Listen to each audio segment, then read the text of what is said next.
اعوذ باللہ من الشیطان الرجیم بسم اللہ الرحمن الرحیم یا ایھا الذین آمنوا لا تدخلوا بیوتا غیر بیوتکم حتی تستأنسوا۔ اب اس حوالے سے بہت سے جو احکام آ رہے ہیں، یہ سورہ نور اور سورہ احزاب ان دونوں میں معاشرتی احکامات ہیں۔ معاشرتی احکامات میں خاص طور پر وہ جو ایک آیت آئی ہے سورہ بنی اسرائیل میں، وَلَا تَقْرَبُوا الزِّنَا إِنَّهُ كَانَ فَاحِشَةً وَسَاءَ سَبِيلًا، اس زنا کا سد باب کرنے کے لیے اسلام کے معاشرتی نظام میں بہت دور دور تک اقدامات کیے گئے ہیں۔ قریب مت جاؤ زنا کے، یعنی زنا کو ایریڈیکیٹ کرنا معاشرے میں یہ ایک بہت بڑا آبجیکٹو ہے، اور اس کے لیے دور دور تک اقدامات، مثلا پردہ ہے، ستر ہے، لباس کے احکام دیے گئے ہیں۔ معاشرہ جو ہے ہمارا جو ہے وہ مکسڈ سوسائٹی نہ ہو، مخلوط معاشرہ نہ ہو، مردوں کی ذمہ داریاں علیحدہ ہیں، عورتوں کی علیحدہ ہیں، معاشرہ جو ہے سیگریگیٹڈ ہو، مردوں اور عورتوں کے درمیان اختلاط نہ ہو۔ یہ ساری چیزیں کس کے لیے ہیں؟ یہ اسی لیے ہے کہ یہ در حقیقت اس قدر شدید کشش ہے مرد اور عورت کے اندر، یہ اللہ نے جو دو جنسیں بنائی ہیں، اور اس میں یقیناً جو سیکس کا معاملہ اتنا پورٹنٹ موٹیو ہے کہ اس کو اگر پوری طریقے سے، جیسے گھوڑا بہت منہ زور ہو تو اسے بہت باندھ کر رکھنا پڑے گا اور بڑا اس کو کنٹرول کرنے کے لیے محنت کی ضرورت ہے، اسی طریقے سے اس سیکس کو ڈسپلن کرنا اور صحیح انداز میں اس کو جو ہے ہارنس کرنا، اور اس کے لیے یہ ہے کہ غلط راستوں سے اس کو بچانا، اس کے لیے بڑے دور دور تک احکام دیے گئے، اور یہ پورا معاشرتی نظام اسلام کا اسی بنیاد پہ اب قائم ہے۔ اب اسی میں سے مثلاً یہ گھر کی پرائیویسی بھی ہے۔ ایک گھر ہے، گھر میں ایک شوہر ہے، اس کی بیوی ہے، اب آپ فوراً چلے گئے سیدھے گھر کے اندر؟ نہیں، اے اہل ایمان مت داخل ہوا کرو گھروں میں اپنے گھروں کے سوا، حتیٰ تستانسوا، یہاں تک کہ بول چال کر لو، اجازت لے لو، وتسلموا علی اہلہا، اور اذن لینے کی اس وقت جو ہوتی تھی شکل وہ یہی کہ جا کر دروازے پر کہو السلام علیکم۔ معلوم ہوا کہ کوئی صاحب ہیں کہ جو آئے ہیں، ملنا چاہتے ہیں اور اندر آنا چاہتے ہیں۔ اب اس کے بعد یہ کہ وہ اپنی آئیڈینٹی دیں اور پھر ان کو آنے کی اجازت دی جائے، یہ نہیں کہ بے دھڑک چلے جا رہے ہیں۔ ذالکم خیر لکم لعلکم تذکرون، یہی تمہارے لیے بہتر ہے تاکہ تم نصیحت حاصل کرو۔ فإن لم تجدوا فیہا احدا فلا تدخلوها، اگر اس گھر میں کوئی نہ ہو تو پھر اس میں داخل مت ہو، حتیٰ یؤذن لکم، یہاں تک کہ تمہیں اجازت دی جائے۔ جو گھر کا مالک ہے وہ اگر اجازت دے کہ ہاں میرا گھر اس وقت خالی ہے، تم اس میں جا سکتے ہو، ورنہ یہ کہ خالی گھر کے اندر جہاں کوئی نہیں ہے داخلے کی اجازت نہیں ہے۔ وَإِن قِيلَ لَكُمْ، اور اگر کہا جائے تم سے ارجعوا، چلے جاؤ، لوٹ جاؤ، اس وقت میں ملنے کے لیے تیار نہیں ہوں یا میں اپنی کسی مشغولیت میں ہوں، فارجعوا، تو لوٹ جاؤ۔ اب دیکھیے یہ آداب ہیں۔ ہمارے ہاں یہ ہے کہ آپ پہنچ گئے، نہ ٹائم لیا ہوا ہے، نہ پہلے سے طے ہے، آپ سمجھتے ہیں کہ مجھے ریسیو کرنا اس کا فرض ہے، کیوں نہیں ملا؟ اس نے انکار کر دیا تو اس کا مطلب یہ کہ بڑا متکبر ہے اور بہت یہ جو ہے شخص جو ہے، یہ نہیں۔ اگر تو آپ وقت طے کر کے گئے ہیں تو اس کا فرض ہے کہ وہ آپ کو ریسیو کرے اور آپ کو وقت دے، لیکن اگر آپ اچانک چلے گئے ہیں تو آپ کو اس کی پرائیویسی پر آپ جو ہے حملہ آور نہیں ہو سکتے۔ وہ اپنے کس کام میں ہے، کس مشغولیت میں ہے، اس کی کیا اہمیت ہے، آپ تو اس کو نہیں جانتے۔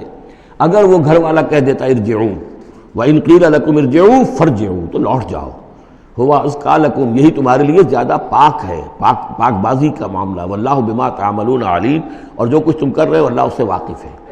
لَيْسَ عَلَيْكُمْ جُنَاحٌ أَن تَدْخُلُوا بُيُوتًا غَيْرَ مَسْكُونَةٍ، اس میں کوئی حرج نہیں ہے کہ تم داخل ہو جایا کرو ایسے گھروں میں کہ جن میں سکونت نہیں ہے، جس میں کوئی لوگ رہتے نہیں ہیں، ریزیڈینشل نہیں ہے۔ اب گوڈاؤنز ہیں، اب ایسا تو نہیں کہ گوڈاؤنز میں آپ نہیں جا سکتے، سامان پڑا ہوا گودام ہے، آپ جا سکتے۔ فیہا متاع لکم، اس میں تمہارا سامان ہے، تو یہ وہی گودام والی بات ہو گئی۔ واللہ یعلم ما تبدون وما تکتمون، اور اللہ جانتا ہے جو تم ظاہر کرتے ہو، جو کچھ تم چھپاتے ہو۔ یعنی قانون کی اصل روح کو دیکھنا چاہیے کہ یہ جو روکا جا رہا کہ گھروں میں داخل نہ ہو، تو یہ اصل میں جو پرائیویسی ہے گھر کی اور فیملی کی، اصل میں اس کو ملحوظ خاطر رکھا جا رہا ہے، نہ یہ کہ آپ کہیں کہ صاحب اب ہم گودام میں بھی داخل نہیں ہو سکتے جب تک کہ پرمیشن جو لکھی ہوئی ہے وہ ہمیں مل نہ جائے۔ قل للمؤمنین یغضوا من ابصارہم، اہل ایمان سے یہ کہیے اے نبی کہ وہ اپنی نگاہوں کو ذرا نیچا رکھا کریں، وَيَحْفَظُوا فُرُوجَهُمْ، اور اپنی شرمگاہوں کی حفاظت کریں۔ ذَلِكَ أَزْكَىٰ لَهُمْ، یہی ان کے لیے زیادہ پاکیزہ ہے اور زیادہ بہتر ہے۔ إِنَّ اللَّهَ خَبِيرٌ بِمَا يَصْنَعُونَ، یقیناً اللہ تعالیٰ باخبر ہے اس سے کہ جو وہ کر رہے ہیں۔ وَقُلْ لِلْمُؤْمِنَاتِ يَغْضُضْنَ مِنْ أَبْصَارِهِنَّ، اسی طرح مومن عورتوں سے بھی کہہ دیجئے وہ بھی اپنی نگاہیں نیچی رکھا کریں، وَيَحْفَظْنَ فُرُوجَهُنَّ، اور وہ بھی اپنے سطر کو پوری طریقے سے ملحوظ رکھیں اور اپنی شرمگاہوں کی حفاظت کریں، وَلَا يُبْدِينَ زِينَتَهُنَّ، اور انہیں نہیں چاہیے کہ وہ اپنی زینت اور سنگھار کو ظاہر کریں، إِلَّا مَا ظَهَرَ مِنْهَا، سوائے اس کے کہ جو از خود ظاہر ہو جائے، وَلْيَضْرِبْنَ بِخُمُرِهِنَّ، اور چاہیے کہ وہ اپنے گریبانوں کے اوپر اپنی اوڑھنیوں کے بکل مار لیا کریں، بِخُمُرِهِنَّ عَلَى جُيُوبِهِنَّ، یہ خمرہن جمع ہے خمار کی، خمار کہتے ہیں اوڑھنی۔ ایک دوسرا لفظ جو ہے وہ آئے گا سورہ احزاب میں، ان دونوں الفاظ کو علیحدہ علیحدہ رکھیے۔ تو یہ ہے کہ اپنے گریبانوں کے اوپر، گویا کہ یہ بھی پرانا ہمیشہ سے لباس، عورت کے لباس میں اوڑھنی بھی تھی اور عورت کے لباس میں چادر بھی تھی۔ چادر وہ لے کر نکلتی تھی جب گھر سے باہر جاتی تھی، اور اوڑھنی وہ رکھتی تھی جبکہ گھر کے اندر ہوتی تھی۔ یہی جو ہماری تہذیب کے اندر ہے، یہ عرب کی تہذیب میں پہلے بھی تھا۔ چہرے کا پردہ نہیں تھا عرب میں، چادر وہ لے کے جاتی تھی تو چادر اپنے اوپر ڈالتی تھی، اور مرد بھی چادر کے بغیر نہیں ہوتے تھے، نہ کوئی مرد بغیر چادر کے نہ عورت، بلکہ چادر ہی سے ایک شخص کا رتبہ معین ہوتا تھا۔ کسی کی چادر بڑی شاندار ہے، دوشالہ اوڑھا ہوا ہے، بہت قیمتی ہے، تو وہ بڑا آدمی ہے، وہ سردار ہے۔ کسی کے بیچارے کی جو ہے معمولی سی چادر ہے۔ اور اسی لیے اس حدیث میں آتا ہے کہ جو شخص تکبر کرتا ہے، الکبر و ردائی، تکبر جو ہے وہ تو میری چادر ہے۔ اور یہ عرب میں یہ بڑا کسی شخص کی توہین کرنی ہوتی تھی، اس کی چادر گھسیٹتے تھے، گویا کہ اس کی عزت جو ہے اس کو کھینچ لیا ہے۔ تو اللہ فرماتا ہے کہ جو تکبر کرتا ہے وہ گویا میری چادر گھسیٹ رہا ہے میرے کندھے سے۔ اس درجے جو ہے اللہ تعالیٰ جو ہے اس میں اپنی توہین محسوس کرتا ہے۔ تو وہ اپنی ان اوڑھنیوں کے بکل مار لیا کریں اپنے گریبانوں پر، یعنی یہ کہ یہ انسان کے لیے، عورت کے لیے، یہ اس کی زینت کا ایک بہت بڑا حصہ ہے۔ اس کی جو بھی چھاتی ہے اس کے لیے ایک اضافی کرتا اس نے پہنا ہوا ہے، لیکن کرتے کے اوپر مزید جو ہے یہ ایک بکل اس کی اوڑھنی کا ہو۔